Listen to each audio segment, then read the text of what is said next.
नमस्कार दोस्तों, स्टडी 91 पर आप सबका हार्दिक स्वागत अभिनंदन है। आप सबको शानदार तरीके से महत्वपूर्ण पॉलिटिकल साइंस की एक एक टॉपिक बताई जा रही है।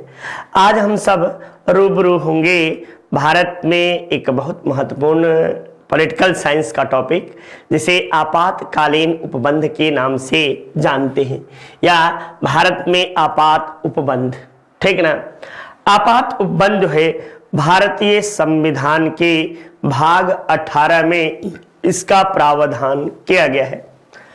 आपात उपबंध कुल 3 प्रकार के बताए गए हैं।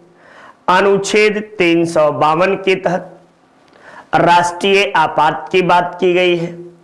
राष्ट्रीय आपात में आप सब जान सकते हैं कि बाह्य आक्रमण, युद्ध या आंतरिक अशांति के आधार पर देश में राष्ट्रीय आपात की उद्घोषणा की जाती थी, लेकिन 44वें संविधान संशोधन के तहत आंतरिक अशांति के आधार के स्थान पर सशस्त्र विद्रोह शब्द जोड़ दिया गया है। यानी कह सकते हैं कि अब भी देश में राष्ट्रीय आपात जो है युद्ध अथवा बाह्य आक्रमण के समय या सशस्त्र विद्रोह की स्थिति में राष्ट्रीय आपात लागू किया जा सकता है। अनुच्छेद 356 के तहत 26 नहीं 356 के तहत राष्ट्रीय आपात के स्थान पर शब्द क्या है? आपको राष्ट्रपति शासन, यानी इसके तहत आप सबको पता होना चाहिए कि जब राज्यों में असंवैधानिक स्थिति उत्पन्न हो जाते हैं, यानी राज्य सरकारें शासन करने में असफल रहती हैं, संवैधानिक तंत्र विफल हो जाता है, तो ऐसी स्थिति में राष्ट्रपति शासन राज्यों में राज्यपाल के माध्यम से लगा दिया जाता है। ये आपको सबसे पहले राष्ट्रपति शासन आपको पंजाब राज्य में लागू हुआ और सबसे अधिक बार आपको राष्ट्रपति शासन उत्तर प्रदेश राज्य में लागू किया गया है। सबसे पहला और लंबे समय तक दोनों मैंने आपको बताया कि पंजाब राज्य में। अब देखिए तीसरी महत्वपूर्ण बातें, वित्तीय आपात। ये आर्टिकल 360 में वित्तीय आपात का उद्बोधन किया गया है। भारत में वित्तीय आपात अमेरिका के संविधान से लिया गया है, लेकिन अब तक एक बार भी भारत में वित्तीय आपात लागू नहीं है। वित्तीय आपात के दौरान उच्च न्यायालय एवं उच्चतम न्यायालय के न्यायाधीशों के वेतन में भी कटौती की जा सकती है। ये बातें आप सब याद रखिए। संवैधानिक संशोधन करने का अधिकार आपको ये कहां से लागू है? तो संसद को ये अधिकार प्राप्त है। और ये महत्वपूर्ण बातें, या राष्ट्रपति आपात लागू करने का अधिकार ये राष्ट्रपति को अधिकार प्राप्त है। ठीक ना। दो बातें अलग अलग आपको समझ में आई होंगी। चलिए देखिए कुछ बातों को। हमारी संस्था के द्वारा आपको 999 रुपए में हिंदी इंडिविजुअल आपको बैच संचालित होता है।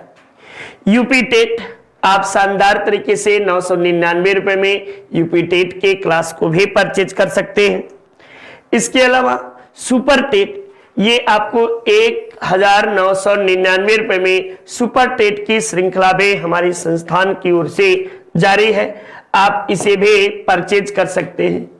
499 रुपए में ROARO से संबंधित महत्वपूर्ण श्रृंखला आप सबके लिए है। ठीक ना। तो आप सब इसे जरूर से पढ़िए और आनंद के साथ पढ़िए। आशा उम्मीद है कि चीजें बेहतर तरीके से, ये श्रृंखला सिर्फ हिंदी के लिए है। किसके लिए? हिंदी। याद रखिए, हिंदी क्या आपको ROARO से बैच संबंधित बैच है। SSC GD 699 रुपए में SSC GD की क्लासेज आपको उपलब्ध है। वीडियो का मॉक टेस्ट 249 रुपए में आपको मिलेगा। तो ये सारी चीजें आप परचेज कर सकते हैं, आप पढ़ सकते हैं ये बातों को। ठीक, चलिए नेक्स्ट देखिए, राष्ट्रीय आपात या आपातकालीन उपबंध, ये आपको जो है कहां से लिया गया है, तो ये जर्मनी के वाइमर गणतंत्र से, जर्मनी के वाइमर गणतंत्र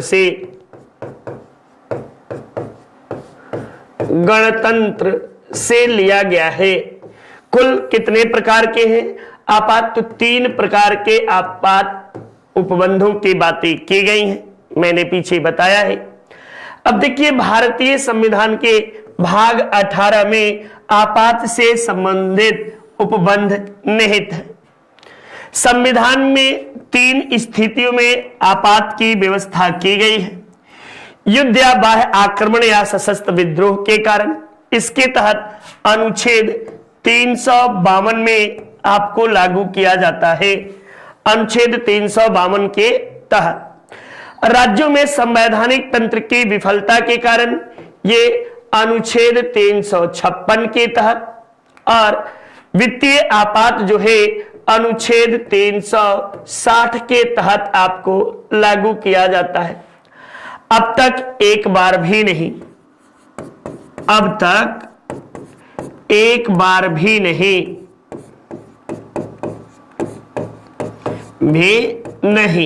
ये पूरी बात याद रखिए। 360 वित्तीय आपात कहां से लिया गया है, तो ये यूएसए के संविधान से वित्तीय आपात का उपबंध आपको शामिल किया गया है। चलिए नेक्स्ट देखिए, अनुच्छेद 352 के तहत भारत का राष्ट्रपति युद्ध या बाह्य आक्रमण या सशस्त्र विद्रोह जो है ये कब जोड़ा गया, तो 44वें संविधान संशोधन के तहत, ठीक ना, संशोधन के तहत इसे आपको जोड़ा गया। स्थिति उत्पन्न होने पर राष्ट्रीय आपात की उद्घोषणा कर सकता है। आपात की उद्घोषणा का अनुमोदन संसद के दोनों सदनों द्वारा विशेष बहुमत, यानी सदन की कुल सदस्य संख्या के बहुमत के द्वारा आपको जो है 1 माह के भीतर इसे आपको होना चाहिए। यानी जो अनुमोदन है, जैसे ही राष्ट्रपति राष्ट्रीय आपात की उद्घोषणा करते हैं तो 1 माह के भीतर विशेष बहुमत के तहत आपको इसे लागू करना होगा संसद को, ठीक ना। नेक्स्ट देखिए, लोकसभा के विघटन की स्थिति में आपातकाल की उद्घोषणा लोकसभा के पुनर्गठन के बाद, ये याद रखिएगा, पहली बैठक से 30 दिनों के भीतर जारी होगी। यानी कह सकते हैं कि 1 माह के भीतर होनी चाहिए।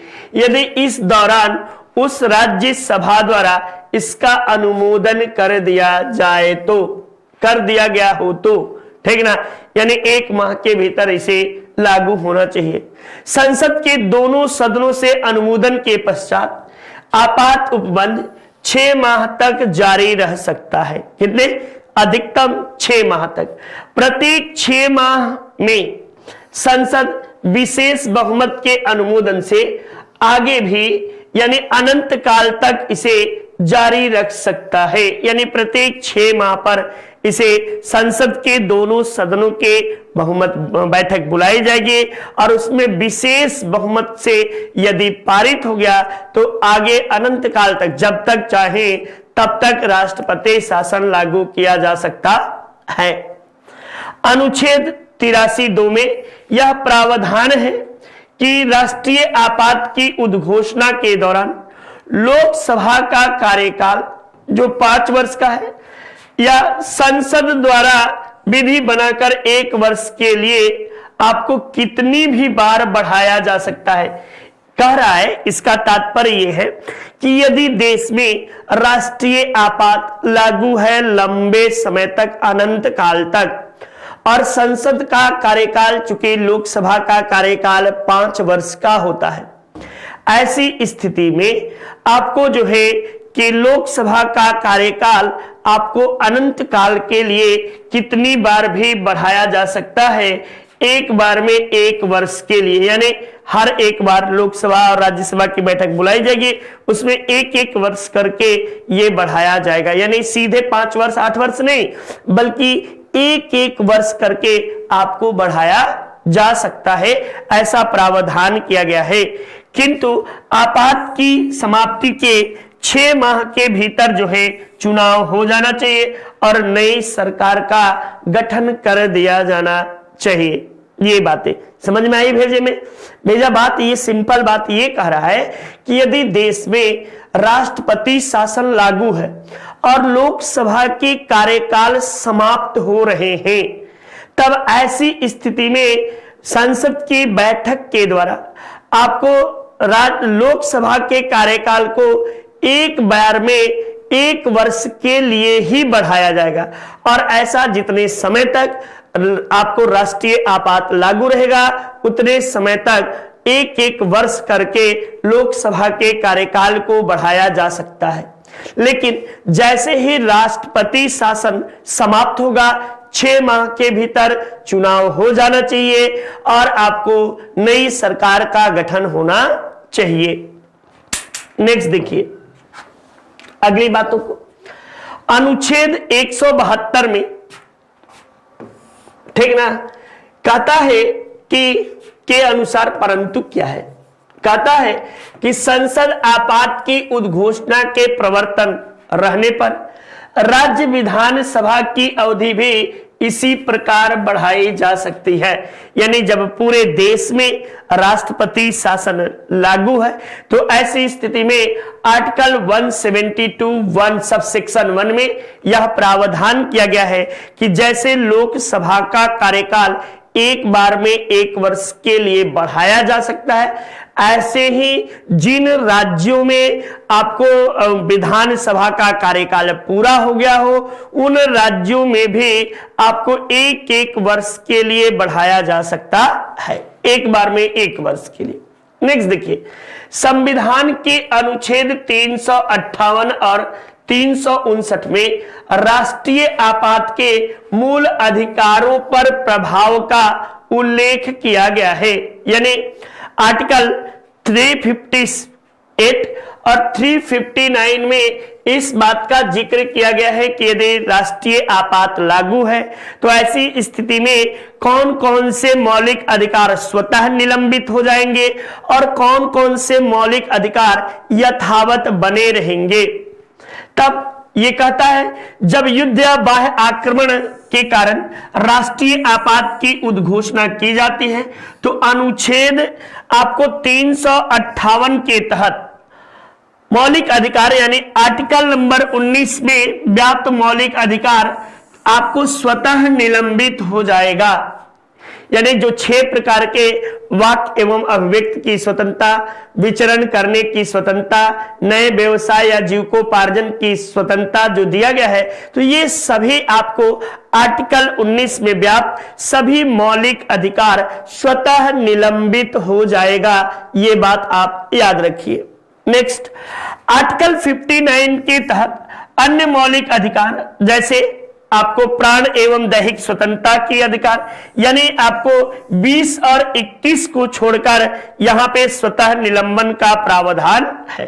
यानी कह सकते हो कि किस आर्टिकल के तहत जो है कि अनुच्छेद 20 और 21 को समाप्त नहीं किया जा सकता है। तो ऐसी स्थिति में आप जवाब दीजिएगा 359 आर्टिकल के तहत आपको मौलिक अधिकार 20 और 21 को समाप्त या निलंबित नहीं किया जा सकता है। बाकी सभी आपको आर्टिकल जो है 358 और 359 के तहत स्वतः निलंबित हो जाएंगे। आपको पीछे मैंने बताया है कि 359 में आपको जो है 58 के तहत 19 में व्याप्त सभी मौलिक अधिकार समाप्त हो जाते हैं और बचे खुचे जो है वो 358 में सिर्फ 20 और 21 को छोड़कर निलंबित हो जाते हैं। ठीक ना, तो ये दोनों बातें याद रखिए। यह अनुच्छेद राष्ट्रपति को यह शक्ति देता है कि वह मूल अधिकारों के निलंबन को लागू करे। यानी आर्टिकल नंबर कौन कौन से, तो अनुच्छेद 358 और 359 ये आपको व्यवस्था करता है राष्ट्रपति को कि मौलिक अधिकारों को निलंबन कर सकता है राष्ट्रपति। अनुच्छेद 352 के तहत राष्ट्रीय आपात अब तक कुल 3 बार लागू हुआ है। ये 1962 में, 1971 में, 1975 ईस्वी में। 1975 ईस्वी में आंतरिक अशांति के आधार पर राष्ट्रीय आपात लागू हुआ था। आंतरिक अशांति के आधार पर, ठीक ना, अशांति के आधार पर आपको श्रीमती इंदिरा गांधी जी के द्वारा राष्ट्रीय आपात लागू किया गया था। इसे ही इमरजेंसी के नाम से भी जानते हैं। खूब इंदिरा जी के द्वारा नसबंदी कार्यक्रम जम के चलाया गया था, ठीक ना। उस नसबंदी को याद करके लोग जो है, उस आपात को याद करके आज भी लोगों के रोंगटे खड़े हो जाते हैं, ठीक। नेक्स्ट देखिए, अनुच्छेद 356 के अनुसार राज्यों में असंवैधानिक स्थिति उत्पन्न हो जाने पर या संवैधानिक तंत्र की विफलता पर राष्ट्रपति शासन आपकी घोषणा की जा सकती है। यह उद्घोषणा दोनों सदनों द्वारा स्वीकृत हो तो और राष्ट्रपति शासन 6 माह तक चलता है। प्रत्येक 6 माह पर संसद की स्वीकृति से अधिकतम 3 वर्ष की अवधि तक बढ़ाया जा सकता है। राष्ट्रपति शासन का प्रस्ताव सदन द्वारा सामान्य बहुमत से आपको पारित किया जा सकता है, यानी सामान्य बहुमत से पारित किया जाएगा। अनुच्छेद 360 के तहत वित्तीय आपात का उपबंध किया गया है, ठीक ना। राष्ट्रपति यदि संतुष्ट हो कि ऐसी स्थिति उत्पन्न हो गई है कि भारत या उसके किसी क्षेत्र की वित्तीय स्थिति खतरे में है, तो ऐसी स्थिति में वह आपको वित्तीय आपात की उद्घोषणा कर सकता है। लेकिन सौभाग्य से अभी तक हमारे देश में वित्तीय आपात की उद्घोषणा एक बार भी नहीं की गई है। के.एम. नाम्बियार, ये नाम्बियार साहब कहते हैं कि राष्ट्रपति का आपातकालीन अधिकार संविधान के साथ धोखा है। ये याद रखिएगा, के.एम. नाम्बियार के अनुसार राष्ट्रपति के आपातकालीन अधिकार संविधान के साथ धोखा है। ऐसा नाम्बियार, के.एम. मुंशी भी याद न रखिएगा, नाम्बियार साहब को याद रखिएगा, ठीक ना। नेक्स्ट देखिए, अनुच्छेद 352 के तहत आंतरिक अशांति के स्थान पर 44वें संविधान संशोधन 1978 के द्वारा सशस्त्र विद्रोह को प्रतिस्थापित किया गया है। अनुच्छेद 355 के तहत संघ का यह कर्तव्य है कि बाह्य आक्रमण और आंतरिक अशांति से प्रत्येक राज्य की रक्षा करे। वेरी वेरी इंपॉर्टेंट पॉइंट, ठीक ना। ये संघ का दायित्व बनता है कि किसी भी राज्य की वह रक्षा करे यदि उस राज्य में आंतरिक अशांति उत्पन्न हो गई हो या आपको कोई बाह्य आक्रमण के कारण वह राज्य त्रस्त हो, जैसे जम्मू कश्मीर, सिक्किम, आप सबको याद होगा, इन सभी क्षेत्रों में आए दिन वाद विवाद होता रहता है और इसी के तहत केंद्र सरकार का यह दायित्व बनता है कि उन राज्यों की रक्षा करे। ये आपको आर्टिकल 355 में वर्णित है। हमारी अपनी हिंदी शानदार तरीके से ये बुक लिखी गई है और आप इसे 299 रुपए में मंगा सकते हैं अपने घर बैठे। किसी तरह का कोई भी आपको जो है कि डिलीवरी चार्ज नहीं लगेगा, यानी फ्री डिलीवरी आपको उपलब्ध है। वीडियो की बुक ये आपको 199 रुपए में आपको यह बुक उपलब्ध है।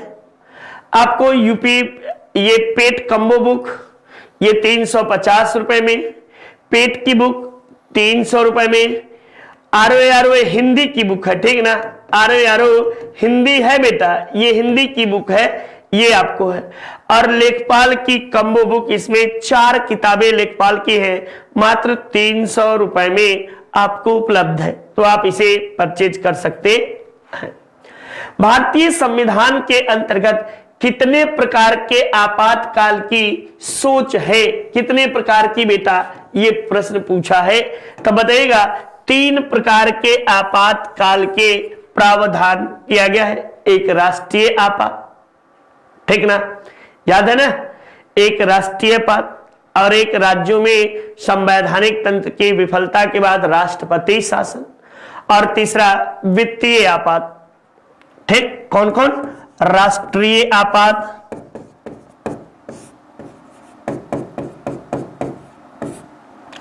ये दूसरा कौन सा? तो दूसरा आपको जो है राष्ट्रपति शासन, ऐसे नहीं, राज्यों में राष्ट्रपति शासन, और राज्यों में राष्ट्रपति शासन, और तीसरा वित्तीय आपात।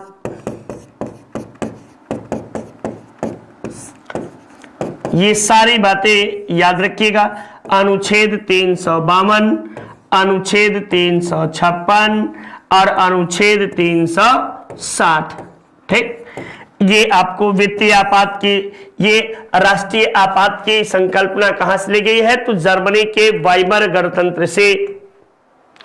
भारतीय संविधान की किस अनुच्छेद के अंतर्गत भारत सरकार का दायित्व है कि वह बाह्य आक्रमण एवं आंतरिक अशांति से राज्यों की रक्षा करे?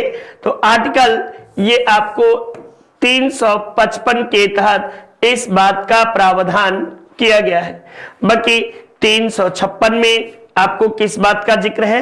तो राज्यों में राष्ट्रपति शासन, राष्ट्रपति शासन, यहां पे राष्ट्रीय आपात, ये सब आप सबको पता है, राष्ट्रीय आपात, और आपको जो है वित्तीय आपात की बातें की गई हैं।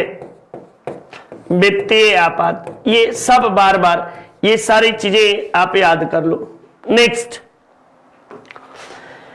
देखिए, संघ का यह कर्तव्य होगा कि वह बाह्य आक्रमण या आंतरिक गड़बड़ी के प्रत्येक राज्य की रक्षा करे। ऐसा प्रावधान संविधान के किस अनुच्छेद में? तो वही पुनः एक बार आपको जो है आर्टिकल 355 में इस बात का प्रावधान किया गया है कि संघ का यह दायित्व बनता है कि यदि कोई भी राज्य पर बाह्य आक्रमण हुआ है या उस राज्य की अस्मिता खतरे में है, तो ऐसी स्थिति में संघ उसके दायित्व का निर्वहन करे, अपने दायित्व का निर्वहन करे और उस राज्य की रक्षा करे। ये अनुच्छेद 355 में राष्ट्रीय आपातकाल की उद्घोषणा कर सकता है।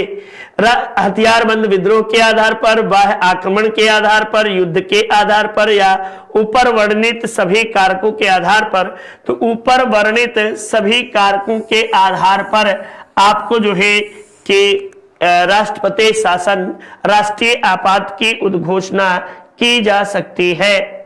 नेक्स्ट, संविधान के अनुच्छेद के अनुसार राष्ट्रपति द्वारा राष्ट्रीय आपात की उद्घोषणा 352 के तहत राष्ट्रीय आपात की उद्घोषणा आपको की जाती है।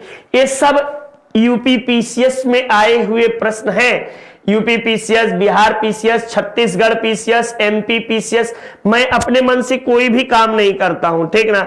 जो परीक्षाओं में जो ट्रेंड है, जो चल रहा है, जो आपकी परीक्षाएं पूछी जाती है, उसी के अनुसार मैं बताने की कोशिश भी करता हूं। नहीं तो कहानियां बहुत लंबी लंबी है, बहुत लंबी लंबी बातें बताई जा सकती हैं, लेकिन मैं ऐसा कुछ भी नहीं करता है आप सबको। यूजीसी नेट आपको पेपर 1 बैच प्रारंभ है, मात्र 999 रुपए में यह आपको बैच दिया गया है। यूजीसी नेट की तैयारी वही कर सकते हैं, उन्हीं अभ्यर्थियों के लिए है जिन्होंने ग्रेजुएशन पीजी जो है वो कर लिया हो और वो पीजी 55% से अंक के साथ पास किया हो, ठीक ना। ये बात निम्न में से किस संविधान अनुच्छेद के अंतर्गत भारत के राष्ट्रपति मूल अधिकारों के क्रियान्वयन को स्थगित कर सकते हैं? तो ये आपको जो है ये किसके तहत आपको कर सकते हैं? तो अनुच्छेद 359 के तहत आपको कर सकते हैं। 359 के तहत 20 और 21 को आपको जो है कि स्थगित को छोड़कर बाकी सभी को स्थगित कर सकते हैं। ये बातें आप सब याद रखिएगा। और आपको 358 में किस बात का प्रावधान है? तो अनुच्छेद 19 में वर्णित 6 प्रकार के मूल अधिकारों को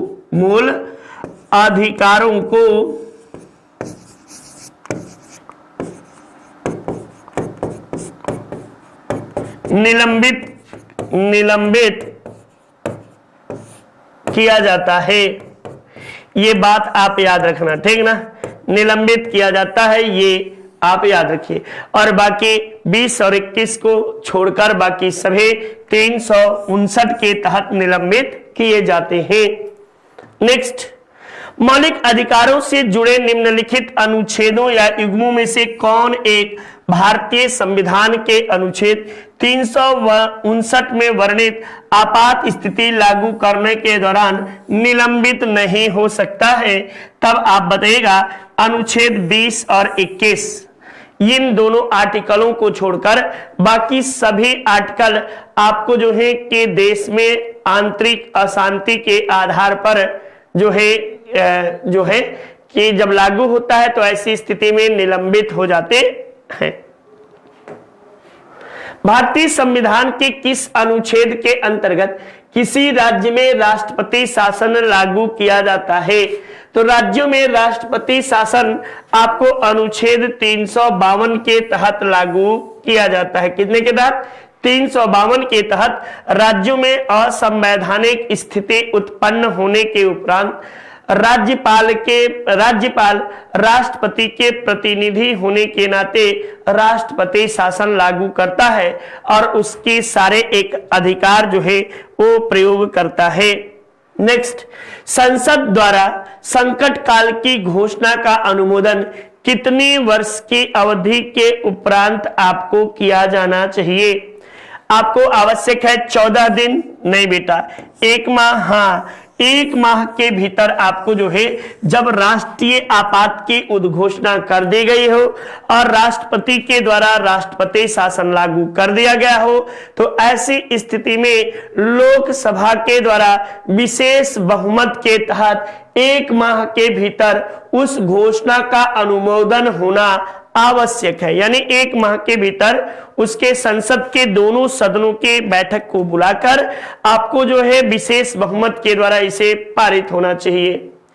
किसने कहा था कि राष्ट्रपति का आपातकालीन अधिकार संविधान के साथ धोखा है? तो के.एम. नाम्बियार के द्वारा आपको जो है ये बात कहा गया था। के.एम. नाम्बियार साहब ने कहा था कि राष्ट्रपति के आपातकालीन अधिकार संविधान के साथ धोखा है। नेक्स्ट, अपनी हिंदी नितिन सर के द्वारा शानदार तरीके से पढ़ाया गया है। ये मात्र आपको 999 रुपए में ये पढ़ाए हैं सर। बहुत ही लाजवाब, अद्भुत पढ़ाए हैं। आप इसे जरूर से परचेज करिए और पढ़िए। निम्नलिखित में से भारतीय संविधान के किस अनुच्छेद का उपयोग अभी तक नहीं किया गया है? तो अनुच्छेद 360 ये वित्तीय आपात से संबंधित है। वित्तीय आपात ये आपको अब तक एक बार भी लागू नहीं है, अब तक लागू नहीं है, लागू नहीं किया गया है। ये कहां से लिया गया है? तो यूएसए के संविधान से लिया गया है, के संविधान से आपको ये लिया गया है वित्तीय आपात।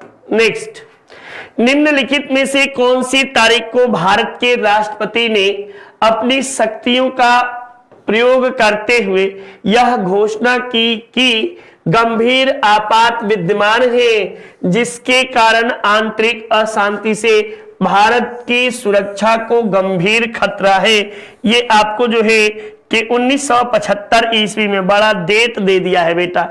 ये डेट पूछ लिया है और एक्यूरेट डेट अब आप बताएंगे तभी तो। कितने तारीख है? 25 है या 26? डेट पूछा है 26। ये 75 तो है, शायद 25 जून 1975 ईस्वी को आपको जो है कि घोषणा की गई थी।